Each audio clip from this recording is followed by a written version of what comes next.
I am Ripper the Clown, the unpredictable cartoon character come to life from Ripper the Clown Show on YouTube.com. And if you're familiar with my pop culture comedy channel, you know that Ripper the Clown just does things a little differently. There's a reason why I refer to myself as a visionary, a renegade, and a rogue. My stand-up comedy routine is unorthodox and unconventional. It scares a lot of people. It really does. Promoters, comedians, and audience members. My videos are quite controversial. And let's face it, no one out there in the world is doing anything remotely close to what Ripper the Clown does on a weekly and daily basis in Ripper County, USA. And what I'm about to do today is quite special for Ripper the Clown and Ripper the Clown Show, because I'm starting an offshoot of my pop culture comedy channel, and it's going to be a podcast of sorts called Brush with Greatness. And let me give you a little brief history on my decision to create a podcast. And it's because recently my alter ego was digging through some storage, and he happened to find a bunch of tapes from interviews with celebrities that he had done a good number of years ago. My alter ego, he at the time he was working as a college instructor, and he was also doing some freelance journalism. And now he is a 13-time award-winning author of fiction and nonfiction, and myself, Ripper the Clown. I'm very proud that I am the only clown in the history of the world to win not one, but 6 literary awards, including Hollywood, California, Los Angeles, Chicago, Boston, London, England, for my fiction book, The Life and Mimes and Zombie Apocalypse of Ripper the Clown, the autobiography of an unconventional zombie. This book simultaneously spoofs and redefines the zombie genre. Again, a 6-time award-winning zombie novel for your perusal on Amazon. Check it out. Look it up. So anyway, back to what I was saying a few minutes ago. My alter ego recently found a stash of tapes from all these old interviews that he did. And the first tape that he pulled out was with Al Lewis, a.k.a. Grandpa Munster. And it kind of hit me. I've done quite a few radio interviews lately. Ripper the Clown is beloved by the media. And, just a lot of things hit me, when I saw this box of tapes, and just a lot of things came together, and I was just kind of hit with an epiphany that I'm going to publish these interviews as a part of a podcast, and then after they're all published, I will start to interview contemporaneous celebrities as, again, an offshoot of Ripper the Clown Show on YouTube.com. Because I really enjoyed interviewing people back in the day. I really did. And I really enjoyed doing interviews, asking people questions that they hadn't been asked before, thought-provoking questions about their lives and their careers. And so this all just came together, and I'm the very first installment of Brush with Greatness is apropos because it's with Al Lewis, a.k.a. Grandpa Munster, and interviewing Al Lewis was truly a brush with greatness for me. I grew up watching the Munsters every afternoon on WTBS and other stations it was syndicated on, and Nick at Night played it for years, TV Land played it for years, and it's just a classic. It's one of the greatest shows of all time. It makes anything on television today look like pure crap. The Munsters is absolutely gold, as is Phil Silver's show, a.k.a. Sergeant Bilko, which Al Lewis also played in sporadically. He also played Leo Schnauser on Car 54, Where Are You?, which played on Nick at Night back in the day, recently played on MeTV until they took it off, just I think this past fall. Again, Phil Silver's Sergeant Bilko, Car 54, Where Are You?, The Munsters, 3 of my all-time favorite shows. If you haven't seen these shows, you need to go out and watch them because they're just absolute classics. And the humor was so pure and simple, but it was brilliant. And talking to Al Lewis, having watched him all my life, it was a big deal to me. And this turned out to be the very last interview that Al Lewis did. I heard from his agent shortly after his passing, and he told me that I had the auspicious, I can't remember how he phrased it, but I believe it was something like that, auspicious, I was the auspiciously last interview with Al Lewis or something to that effect. But that didn't really make me feel good to have that title as the last journalist to interview Al Lewis. Because, number one, I love the guy. I really did. He was just an amazing comedian. And if you watch those old shows, when he's on stage, or on screen, it's just like he's coming through the screen at you.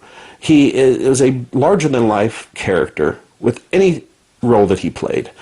And he was loud, and he was animated, and that's not what I just encountered when I did this interview. And I just listened to the interview. It was about 20 minutes long. And a couple observations here. Number one, I could tell I was a green journalist at the time. I had just a few years out of college. This was 2006, I believe. It was just a month and a half, 2 months tops before Al Lewis died. And, I was out of my element because this was really my first big interview with anybody. And I could not hear the man on the other end of the phone. Listening to the tape, I realized that I probably heard him better than the tape that I can on the tape at this point. But, let's face it, 9 years ago when I taped that, it was taped on a little micro tape. Technology wasn't as advanced as it is now or accessible. And there are various ways I could have done it now quite easily. But then it was on an audio tape. And so listening to the tape, I couldn't really enhance the audio at all. It was what it was, as they say. And listening to myself ask those questions, I could tell that I really, really quickly, just the tones and inflections in my voice, I was struggling.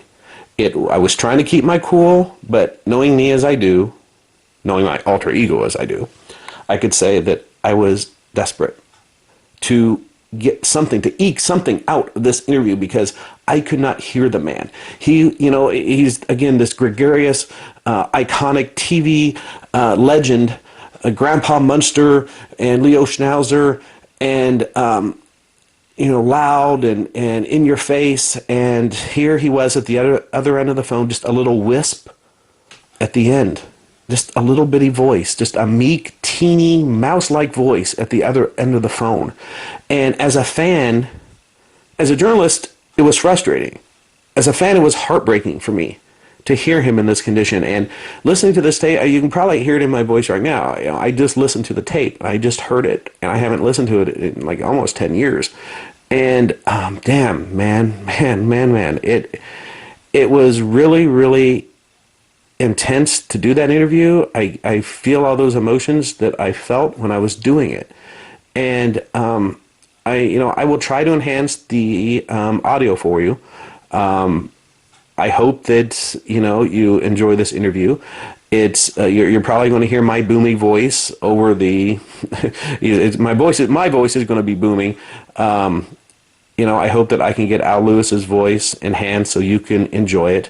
I noticed in the interview that I kind of repeat myself a little bit in relation to what he says, as if I'm repeating what he's saying to get confirmation. So that kind of provides some answers to his questions if you can't hear what he says, because at the time apparently I could hear a little better on the phone, and I did repeat what he said on a couple of occasions. I did end up publishing an article, and if you saw the thumbnail for this video, I took a couple photos of the magazine article and spliced them together for a thumbnail, and I published it in 2008. And I ended up doing an interview with Pat Priest, who played Marilyn Munster, and the interview with her pretty much made up the bulk of the article, with little sporadic quotes from Al Lewis that I was able to pluck from the interview. And I will be publishing the Pat Priest interview too, probably in part in the second episode of Ripper, the Clown's Brush with Greatness. But I remember feeling this at the time, and I feel the same way now. I feel bad that I took any amount of time. The interview was about 20 minutes. I feel bad that I took any amount of time out of Al Lewis's life at that point. Again, he was very close to the end of his life. This was a month, like I said, 2 months tops away before he died. And I could tell just by hearing his voice on the phone when I was doing it that, number one, this was going to be a hard interview to do. This was going to be a hard interview to write. I really wasn't getting anything, but I felt bad. As a human being, I felt bad that I was taking this man's time.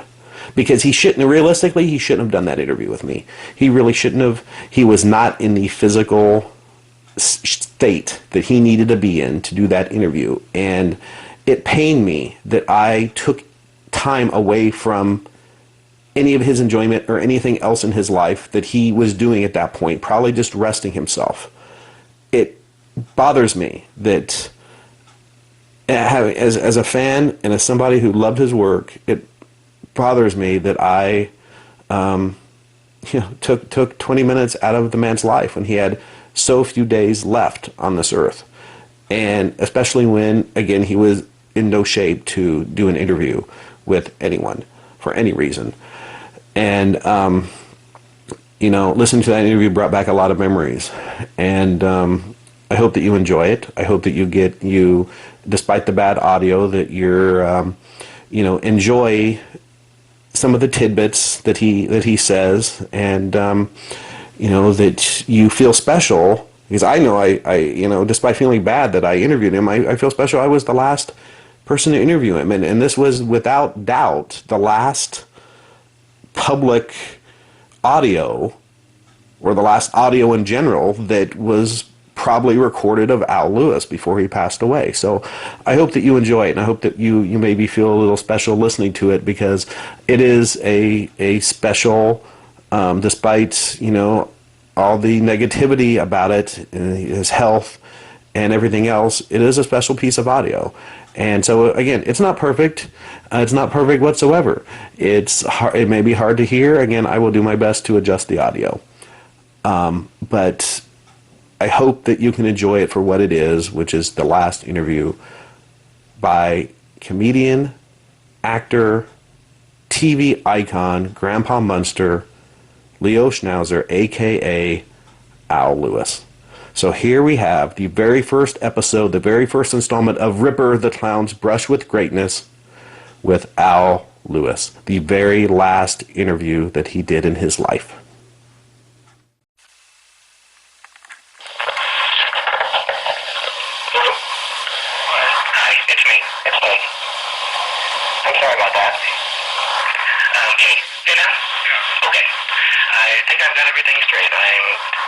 Recording the call a different way, so I'll be able to hear you and you'll be able to hear me. So, from what I've been able to gather, you starting your career in the circus, is this right? Hello? Okay. You started your entertainment career in the circus, is that correct? Yeah. What year did you start in the circus? Pardon me? Oh, in the 20s, okay. Well, I read that you did pretty much everything in the circus, is that right? You were like a clown, you did clown work, and what type of work did you do in the circus?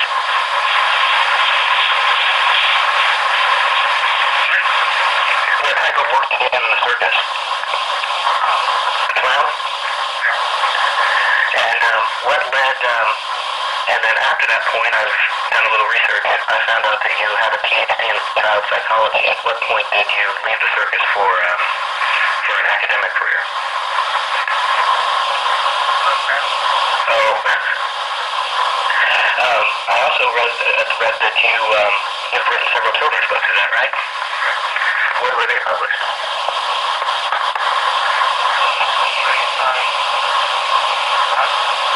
Okay. Are they still in print, do you know? Are they still available?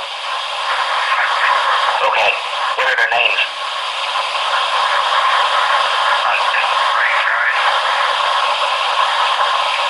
Okay. Pardon me? Okay. And then at a certain point you decided to make a career out of acting, right? At some point you left academia, I guess, and you went into acting. What made you go into acting?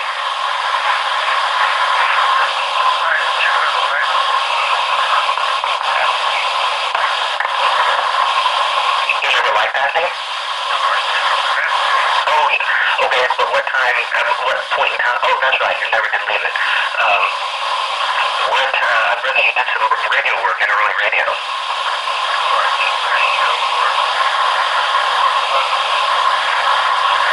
Yeah, radio through television. From what I've been able to get, you worked at DeCarlo at, I think I read WTN, right? It's only about 2 hours from me. I grew up on WTN. What did you do on radio? Did you act in dramas or, pardon me? Okay. What type of radio shows did you do? Did you do like news broadcast? Pardon me? Okay. So you made the transition like a lot of people didn't make the transition from radio to TV. But you made the transition to TV. From what I've been able to gather, the earliest TV appearance that I have for you is in Phil Silver's show called Bilko's Credit Card. Was that your first TV appearance?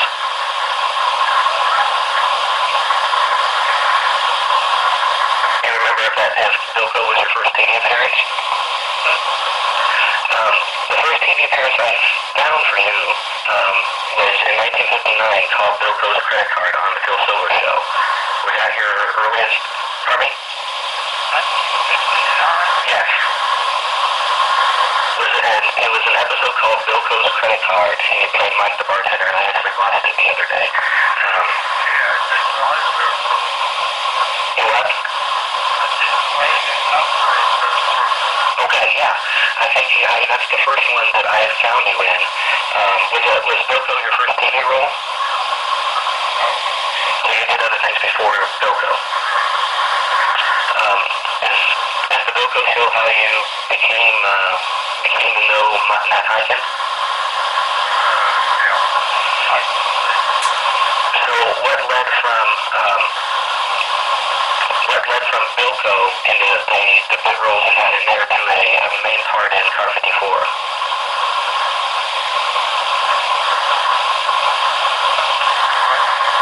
What happened, what led from Bilko, your bit parts in the Bilko show, to Matt Hyken giving you a leading role in Car 54?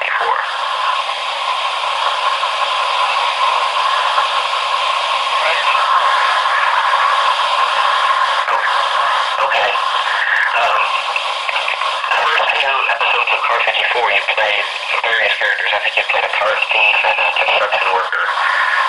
And then you eventually became Officer Schnauser. What led from the beginning of the show to, did they just like your work when you did the bit parts and eventually gave you the leading role, one of the leading roles?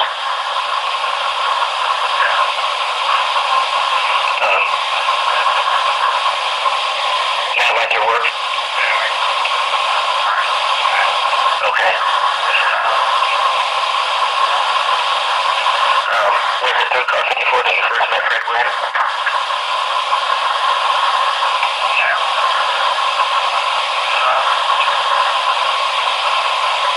I'm sorry, I couldn't hear you.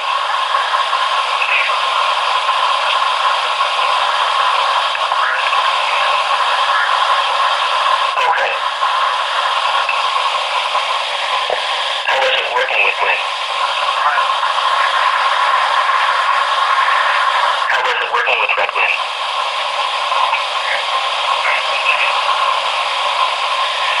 From just watching the show, and like I told you earlier when we talked briefly, I grew up watching both Car 54 and the Munsters, and it seemed as if you guys had a real camaraderie and a real rapport. Would that observation be correct? Because you guys seemed like you were, just on camera, you seemed like you were really close friends. Were you close with Gwynne? Hello? Okay, were you close with Red Gwynne? Because you see on camera you seem very friendly together, and you seem like you had a good,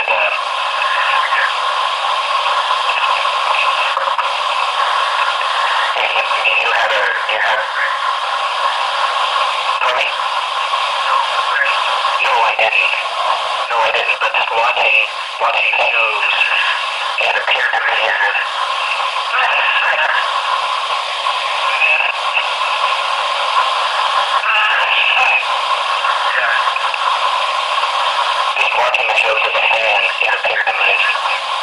Yeah, he was a great actor.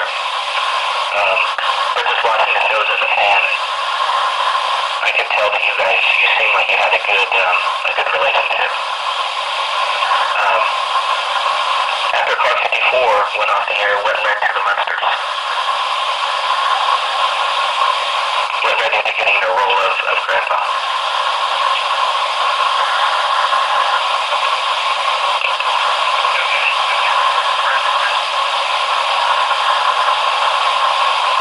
Did I interview Fred then? I'm sorry, I can't hear you. No, I wish I would have been able to. What led to you going from Car 54 after it went off the air to the Munsters?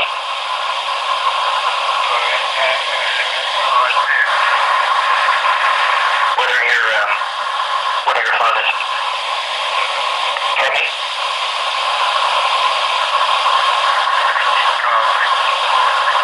Yeah.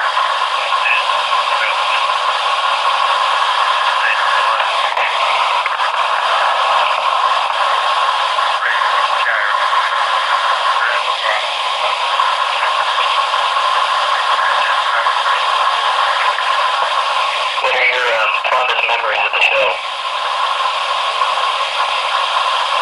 What are your favorite memories of the show?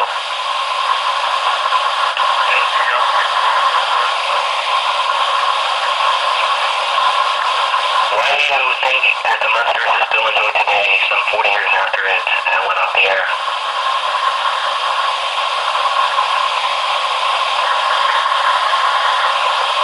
Do you have any ideas on why it's what? Okay.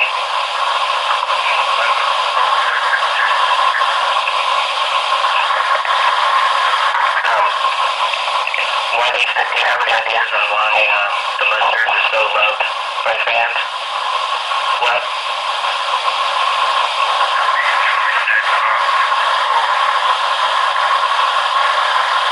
It was what? I'm sorry, I didn't hear you. Oh. So you really didn't like it? Oh, you loved it. Okay, I'm sorry, I misunderstood you. And Grandpa has...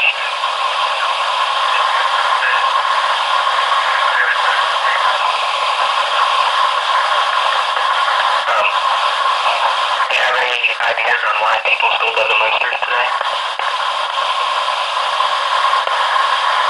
Because it's still just...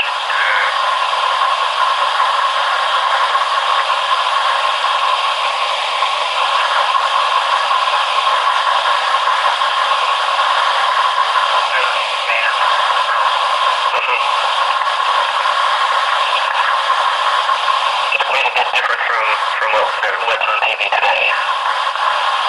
And you can definitely tell that the show had a lot of creative people working on it.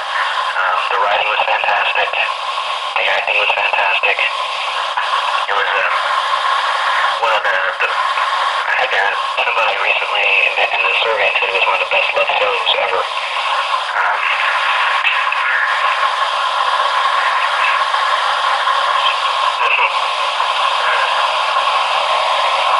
How would you rate the sitcoms of today? Do you watch TV today? Okay.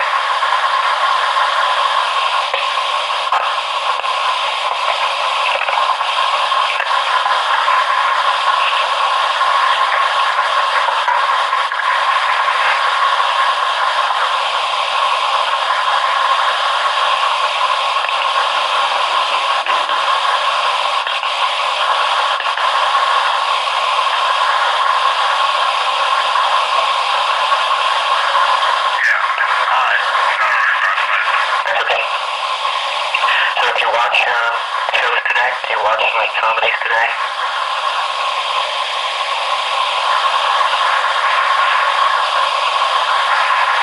Hello? Oh, I'm here. Okay. How would you compare the Munsters with shows today?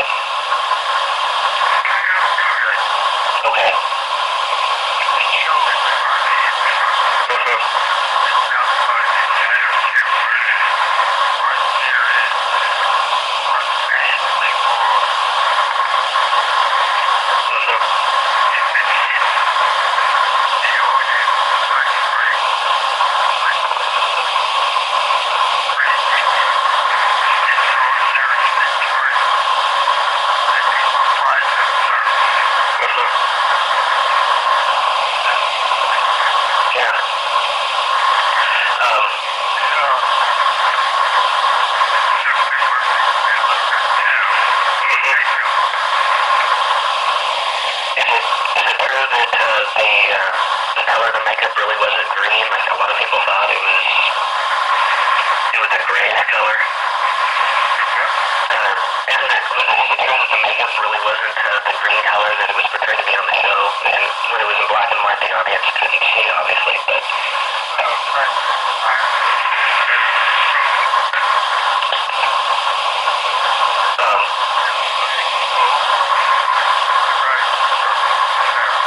Okay.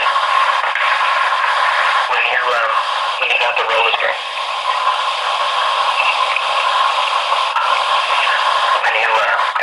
as Grandpa, did you, how did you approach playing it?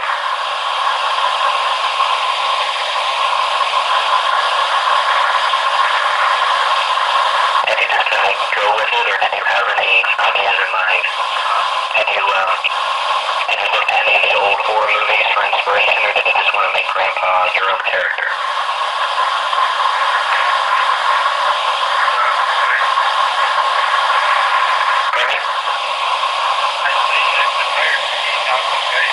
Okay. Thank you. Because it appeared to me as that's kind of what you had done. So what do you think because Grandpa, the character, has become more of, the character of Grandpa, Grandpa Munster has become pretty much one of the most popular characters from the show. For me?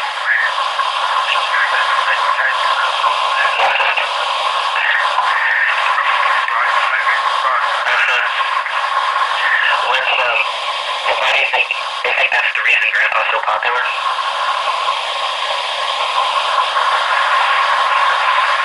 Because Grandpa's become pretty much...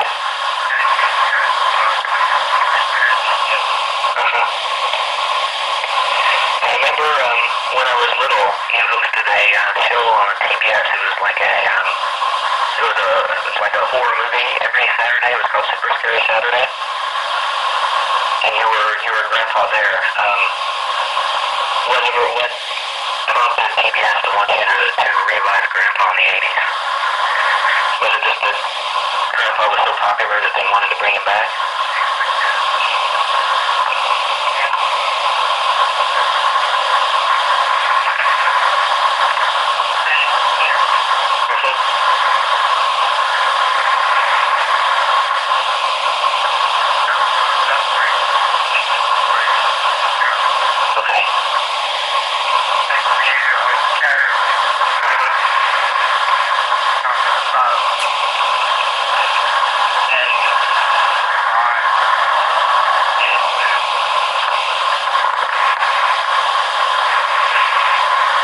Let's see.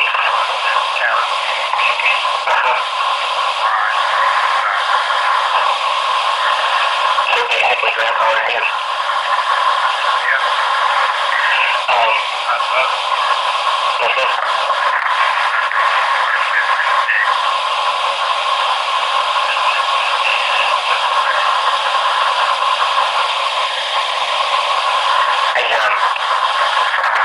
Where's my next question? How many years have you been playing Grandpa, do you know? How many years have you been playing the character of Grandpa?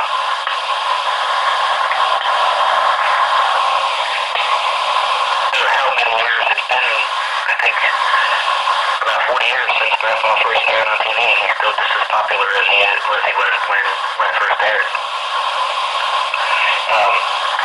Do you have any upcoming roles? Are you still acting?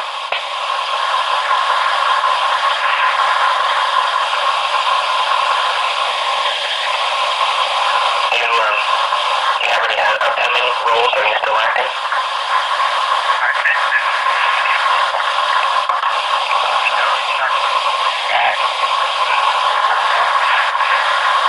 I'm sorry, I couldn't hear you. Okay. Oh, okay. So you've been having health problems. Oh. I'm sorry to hear that you've had your health problems. I know Pierce told me that you...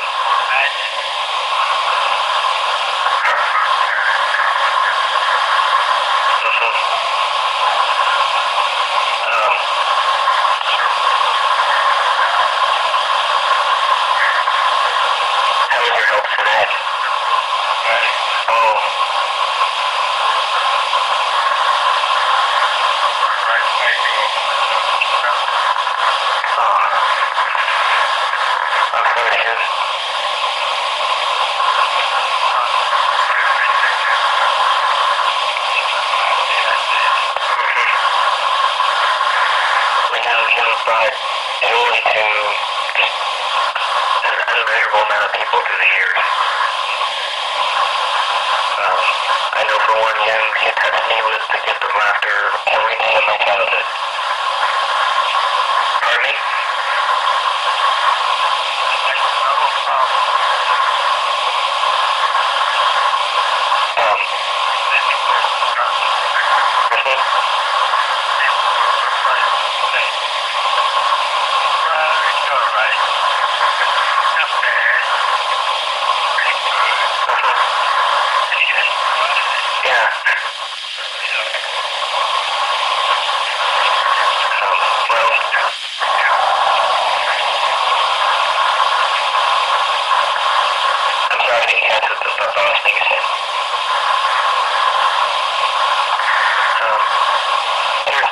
Your website's back up and you're signing data now.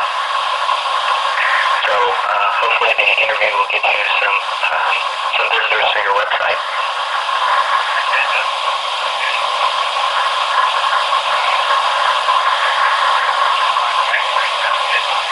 Okay, I understand. Well, I guess we can probably end. I have some quotes from you that I can use in the article. And thank you so much for talking to me. I thank you more than talking to me. Thank you for all the countless hours. Thank you for all the countless hours of laughter that you gave me through my childhood. You have been one of my all-time favorites, and it's been an honor for me to speak to you. Oh, God bless you too. Thank you very much. Good night.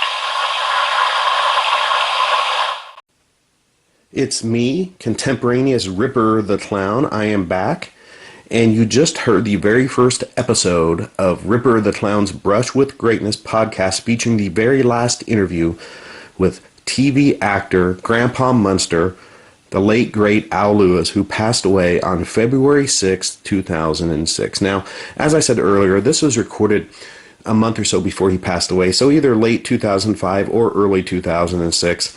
And, I hope the quality is acceptable. I know that it's imperfect, and I actually kind of debated myself whether or not I should even publish it. But, I think that I decided to do so. I decided to publish it, even though it's imperfect, and some people may be kind of pissed off at the quality. It was due to Al Lewis's really poor health at the time. He was, as again, a couple months near the end of his life. And, the enhancements aside, I know that it is not, it's quite imperfect. But I published it because I felt as though that hardcore Al Lewis fans, Munster fans would appreciate it.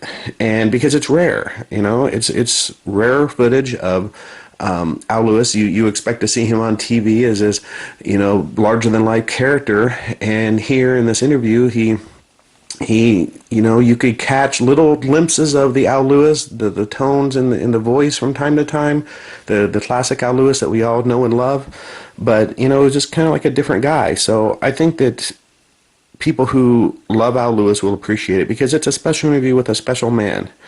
And here's a little side note that I was thinking about earlier. I set up this interview with Al Lewis's agent, Pierce, who was actually Pat Priest, who played Marilyn Munster. Pierce was her son, and he was Al Lewis's agent. And, through my dealings with Pierce, he knew that I was a big fan of Al Lewis. And at some point, he had given me, it was before the interview, he gave me Al Lewis's address if I wanted to send him some stuff to sign. At the time, as I mentioned in the interview, Al Lewis had a website where he was signing things. And so I sent some stuff out. And it was, I believe it was shortly after Al Lewis's death, his wife called me. And she told me that she had my package there, and that Al Lewis did not sign any of it. And this is kind of the ironic part. I did the very last interview with Al Lewis. She told me that he had signed everything that had been sent to the house up until my package. And she said that my package was actually the last package that they received for autograph requests, and my package was he'd signed everything up until that point, and after signing all the other stuff, he was just not capable of signing the very final package that was there waiting for him, and it was mine. So I was able to do the very last interview with him, but my package with my photo or whatever it was that I had sent to him was the very last package that he did not sign or open. And she ended up opening it up and realized who the stuff belonged to, and that precipitated her phone call to me. And she did send it back to me. And so that's kind of an interesting little side note. Again, I feel bad about, I mentioned earlier about Al Lewis's health and how he was not in the physical or mental shape to do an interview. But, it's also bittersweet because it was an absolute honor to talk to him. Even though it was imperfect, even though it wasn't what I expected, even though it wasn't what I hoped for.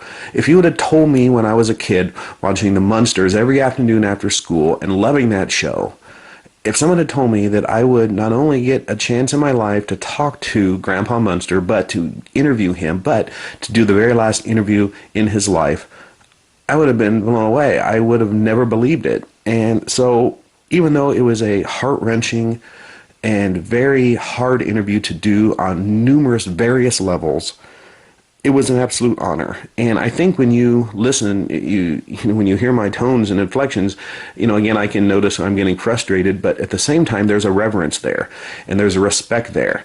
And this kind of hit me when I was listening to it today. I don't think many people, especially today, in the journalism profession would have really stuck to it like I did in that interview. I mean, it was close to 20 minutes, and it was a struggle every second of the way. I think 90% of the people, I don't care who it was, they probably, they would have probably hung up on him. They probably would have cursed him. They probably would have lashed out at him because their inability to hear. And, it kind of hit me that, not many people in those same frustrating circumstances, because after all, I was working, and it was a joy, it was a pleasure, it was a personal, joy for me to interview Al Lewis, but I was still doing so in a professional capacity for a professional article for a national magazine. And a lot of people would have been really pissed off. And I think that my reverence, I'm not trying to toot my own Ripper the clown horn here, but I think my reverence and respect and admiration and adoration for the man really comes through in that interview. And again, I wish the quality was better, I really do, but it is what it is. And I hope that you guys stick with Ripper the Clown's Brush with Greatness, because even though this interview was rare, again, the quality is not perfect, but I assure you, the future interviews with Pat Priest and others will have great audio quality. And before I close here, I want to invite you guys to do a couple things. First, check out my aforementioned 6-time award-winning zombie novel on Amazon.com, The Life and Mimes and Zombie Apocalypse of Ripper the Clown, the autobiography of an unconventional zombie. Check out the description. There's a link to an amazing, very flattering review that was done by an online magazine called Smile Politely. The name of the article, I believe, is called Undead and Drop Dead Funny is what it's called. And the reviewer gave me just a lavish review, very humbling review of my work. And I refer to the book as simultaneously redefining and spoofing the zombie genre, and I was kind of hesitant because, the zombie genre, people really love it. They have some hardcore fans, and when people are passionate about a subject matter like they are about their zombies, going in and redefining it and rewriting it and turning it into something that it isn't, is kind of risky. And I was kind of hesitant, but thus far, again, it's won 6 literary awards, and the reviews have all been amazingly, overwhelmingly positive. I've heard from countless hardcore zombie fans who absolutely love what I've done to the genre. So if you're a zombie fan, check it out. If you're a comedy fan, check it out, because I think anyone can really enjoy this book. You don't have to be your typical zombie fan to enjoy it. I also invite you to check out my comedy channel. This is the first Ripper the Clown experience that you've had. Check out my channel. I have an eclectic mix of pop culture comedy videos. And support this channel. If you go to my channel link below, right next to the trailer, there'll be a little button that says support this channel. Throw me a couple bucks, some bodacious bread. I appreciate anything that anyone wants to send me. I truly do. After all, Ripper the Clown needs money for crazy straws and a new yodeling pickle. I broke mine, and some balloons that blow up in a funny shape. So, again, anything that you guys want to contribute would be great. Check back here. Every week there's a new video on Ripper the Clown Show every Sunday. And thank you for listening to the debut episode of Brush with Greatness. I am Ripper the Clown, and your brush with greatness is over. Until next time.